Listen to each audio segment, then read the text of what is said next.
সবাইকে স্বাগতম। আজকে আমরা করব নবম দশম শ্রেণীর হিসাব বিজ্ঞানের দুতরফা দাখিলা পদ্ধতি কিভাবে করতে হয়। আমার এই যে এখানে দুতরফা দাখিলা পদ্ধতি করতে গেলে আমার আগে দুতরফা দাখিলা পদ্ধতির মূলনীতি বা বৈশিষ্ট্য সম্পর্কে আমাদেরকে একটু জানতে হবে। তো আমার এখানে মূলনীতি বা বৈশিষ্ট্য সম্পর্কে এখানে প্রথম বৈশিষ্ট্য দেওয়া আছে দ্বৈত সত্তা। তো এখানে দ্বৈত সত্তা বলতে কি, প্রতিটি এখানে লেনদেনের দুটি পক্ষ থাকবে, এক পক্ষ ডেবিট এবং অন্য পক্ষ ক্রেডিট। এই যে আমাদের এখানে হচ্ছে দুইটা পক্ষ আমাদেরকে নির্ণয় করতে হবে, এটাই হচ্ছে আমার এখানে দ্বৈত সত্তা। এটা গেছে প্রথম। এরপরে 2 নম্বরে দেওয়া আছে দাতা ও গ্রহীতা। এখানে আমার দুতরফা দাখিলা পদ্ধতির এখানে দাতা ও গ্রহীতা বলতে কি, সুবিধা যিনি গ্রহণ করবে উনি হচ্ছে গ্রহীতা, আর যিনি সুবিধা প্রদান করবে ইনি হচ্ছে দাতা। এখন এখানে 3 নম্বরে দেওয়া আছে ডেবিট ও ক্রেডিট নির্ণয় করা। এখন আমরা ডেবিট ও ক্রেডিট কিভাবে নির্ণয় করব? সুবিধা যিনি গ্রহণ করবে উনি ডেবিট, আর যিনি সুবিধা প্রদান করবে উনি ক্রেডিট। এরপরে দেওয়া আছে 4র্থ নম্বরে দেওয়া আছে সমান অঙ্কের অবশ্যই আদান প্রদান হতে হবে। প্রতিটা লেনদেনের অবশ্যই এখানে ডেবিট টাকা এবং ক্রেডিট টাকা এই দুটো পরিমাণ সমান হবে। আমরা যে টাকাটা ডেবিট করব ঠিক একই পরিমাণ একই সমান অঙ্কের টাকা আমাদেরকে ক্রেডিট হতে হবে।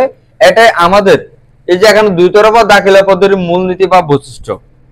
আমরা করব হচ্ছে পাঠ্য বইয়ে যে আমাদের যে উদাহরণের অঙ্কটা দেওয়া আছে, এখানে বলা হয়েছে দুতরফা দাখিলা পদ্ধতি, যে এখানে যে পয়েন্টগুলো দেওয়া আছে, যে ঘটনাগুলো বা লেনদেন দেওয়া আছে, এগুলোর আমাদেরকে ডেবিট ক্রেডিট নির্ণয় করতে হবে কারণ সহ। এখন আমাদের এখানে যে প্রশ্নগুলো দেওয়া আছে এই প্রশ্নের এখানে আমরা ডেবিট ক্রেডিট নির্ণয় করব, তবে এটি কোনো হচ্ছে অনুমতিক্রমে আমাদের সব না। এখন আমরা আগে এখানে ডেবিট ক্রেডিট হচ্ছে নির্ণয় করে বলে কারণটা আমরা আমাদের যে পয়েন্ট অনুসারে বসাতে পারবো। এখানে প্রথম প্রশ্ন দেওয়া আছে জনাব হাসান নগদ 50,000 টাকা মূলধন স্বরূপ এখানে এনে ব্যবসা শুরু করছেন। তাইলে এই যে এখানে জনাব হাসান একজন ব্যক্তি, ইনার হয়তো নগদ তহবিল থেকে 50,000 টাকা ইনি মূলধন হিসাবে ব্যবসায় আনলেন।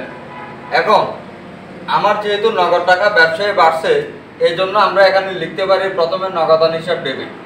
প্রথমে এখানে লিখলাম নগদান হিসাব ডেবিট।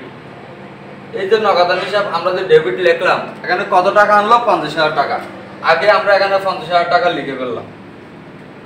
এরপরে ক্রেডিটটা কি হবে? ইনি এই যে নগদ টাকা আনলেন, এগুলো কি হিসেবে আনলেন? ইনি আনলেন এই যে এখানে ব্যবসায় মূলধন হিসেবে।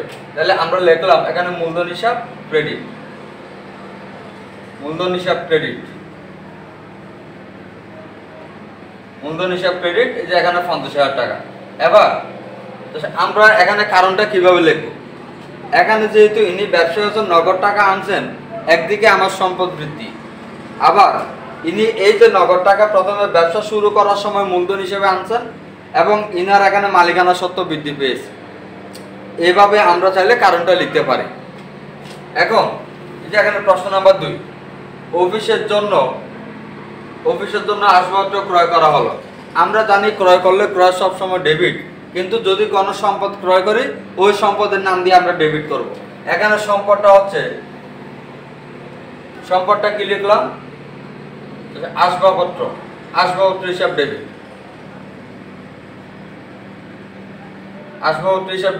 তাহলে এখানে কত টাকা আনছে? আসবাবপত্র আনছে 5,000 টাকা, এখানে 5,000 টাকা ডেবিট করলাম। এখন এই যে অফিসের জন্য আসবাবপত্র আমরা কিনে আনলাম, আমার কাছ থেকে নগদ টাকা হ্রাস পেলো, তাহলে নগদান হিসাব ক্রেডিট। এখানে লিখলাম নগদান হিসাব ক্রেডিট 5,000 টাকা। তাহলে আমরা চাইলে কারণটা কিভাবে লিখতে পারি? এখানে আমরা অফিসের জন্য যখন আসবাবপত্র কিনলাম, আসবাবপত্র একদিকে আমার সম্পদ বৃদ্ধি, আবার অন্যদিকে আমার হচ্ছে নগদ টাকা হ্রাস পেল। এভাবে আমরা কারণটা লিখতে পারি। এরপরে এখানে প্রশ্ন নাম্বার 3, কর্মচারীদের বেতন প্রদান। এখানে যদি কোনো খরচ হয় ওই খরচের নাম দিয়ে আমরা ডেবিট করব। এখানে খরচটা হলো বেতন, এখানে লিখতে পারি বেতন হিসাব ডেবিট বা বেতন খরচ হিসাব ডেবিট। বেতন হিসাব ডেবিট করলাম। এখানে কত টাকা বেতন দেওয়া হলো? 6,000 টাকা। আমরা এখানে 6,000 টাকা লিখলাম।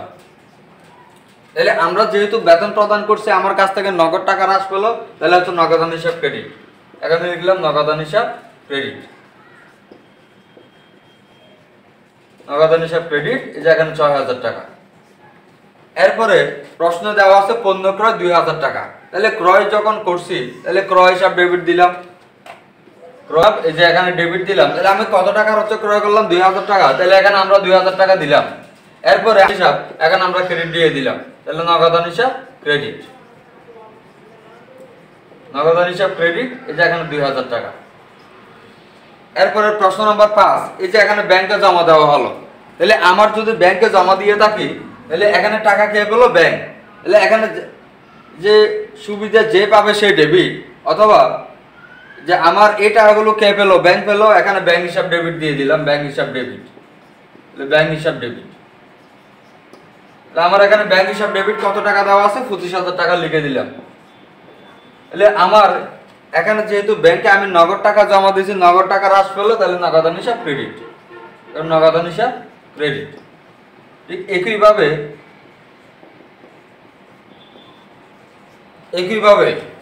এই যে এখানে প্রশ্ন নাম্বার ৬, পণ্য বিক্রয় করা হলো, পণ্য এখানে বিক্রয় করা হলো। এখন পণ্য বিক্রয় করে আমি পেলাম ১৮,০০০ টাকা, আমি যে নগদ টাকা পেলাম, তাহলে আমি এখানে দিতে পারি হচ্ছে নগদান হিসাব ডেবিট আর বিক্রয় হিসাব ক্রেডিট। এরপরে এই যে এখানে বিজ্ঞাপন বাবদ চেক প্রদান ৭,০০০ টাকা, তাহলে আমার এখানে খরচটা কিসের জন্য? বিজ্ঞাপনের জন্য। এই জন্য আমরা এখানে লিখব বিজ্ঞাপন খরচ হিসাব ডেবিট। আমি যেহেতু চেক প্রদান করছি, নিশ্চয়ই আমি যাকে চেক প্রদান করছি ওই ব্যক্তি ব্যাংকে গিয়ে টাকা তুলে নেবে, এই জন্য এখানে ব্যাংক হিসাব ক্রেডিট করব। এরপরে প্রশ্ন দেওয়া আছে কমিশন পাওয়া গেল ৩,০০০ টাকা, কমিশন পাওয়া গেল, আমি যেহেতু কমিশন পেলাম এখানে ৩,০০০ টাকা নগদান হিসাব ডেবিট। এই যে আমি নগদ টাকা ৩,০০০ টাকা, এটা আমি কেন পেলাম? কমিশন বাবদ, তাহলে প্রাপ্ত কমিশন অথবা কমিশন আয় হিসাব এখানে ক্রেডিট হবে। এরপরে এই যে ব্যাংকের নিকট হতে সুদ পাওয়া গেল ১২০০ টাকা, তাহলে আমি যদি ব্যাংকের নিকট যদি সুদ পাই, আমি তো প্রতি মাসে গিয়ে আর ব্যাংক থেকে আমি প্রতি মাসে সুদগুলো তুলে আনতে পারবো না। তাহলে আমি যদি ব্যাংকে ৫০,০০০ টাকা জমা রাখি, ওই ৫০,০০০ টাকার যদি আমাকে ১০% সুদ দেয়, তাহলে আমি ওই সুদের টাকাটা আমার মূল টাকার সাথে ৫০,০০০ টাকার সাথে যোগ হবে। তার মানে এখানে ব্যাংকের টাকা ঠিক ব্যাংকেই পেলো, এই জন্য ব্যাংক হিসাব এখানে ডেবিট করব। এখন এই যে ব্যাংক যে টাকাটা পেলো, এগুলো কি বাবদ পেলো? এখানে পেলো ব্যাংক সুদ বাবদ, এই জন্য আমরা করব ব্যাংক সুদ হিসাব ক্রেডিট। এরপরে প্রশ্ন দেওয়া আছে প্রশ্ন নাম্বার ১০, এই যে এখানে তো দাঁড়ে পণ্য বিক্রয়, আমরা জানি বিক্রয় সবসময় ক্রেডিট, আগে আমরা বিক্রয় ক্রেডিট দিলাম। তাহলে আমি যদি দাঁড়ে পণ্য বিক্রয় করি, এখন নিশ্চয়ই আমি কারো কাছ থেকে টাকা পাবো। এখন যদি আমি কারো কাছ থেকে টাকা পাই, ওই ব্যক্তির নাম দেনাদার, এখন আমরা করব দেনাদার হিসাব ডেবিট, এখানে লিখলাম, তাহলে দেনাদার হিসাব ডেবিট। এখন আমরা যদি দেনাদার হিসাব ডেবিট করি, তাহলে আমার নিশ্চয় বিক্রয় হিসাব এখানে ক্রেডিট হবে, তাহলে এখানে বিক্রয় হিসাব ক্রেডিট, এখানে বিক্রয় হিসাব ক্রেডিট করব। তাহলে আমার টাকা আছে ১৫,০০০ টাকা, আমি এখানে ডেবিট দিকেও যে টাকা বসাবো এখানে ১৫,০০০, ঠিক আমার ক্রেডিট দিকেও আমার এখানে ১৫,০০০ টাকাটা বসবে। এখন এভাবে করে আমরা দুতরফা দাখিলা পদ্ধতির আমাদের বইতে যেটা উদাহরণ আছে এই অঙ্কটা আমরা করলাম। এখন আমরা পরবর্তী ক্লাসে যে দুতরফা দাখিলা পদ্ধতির পাঠ্য বইয়ে যে কাজের অঙ্ক দেওয়া আছে আমরা ওই কাজটা করব।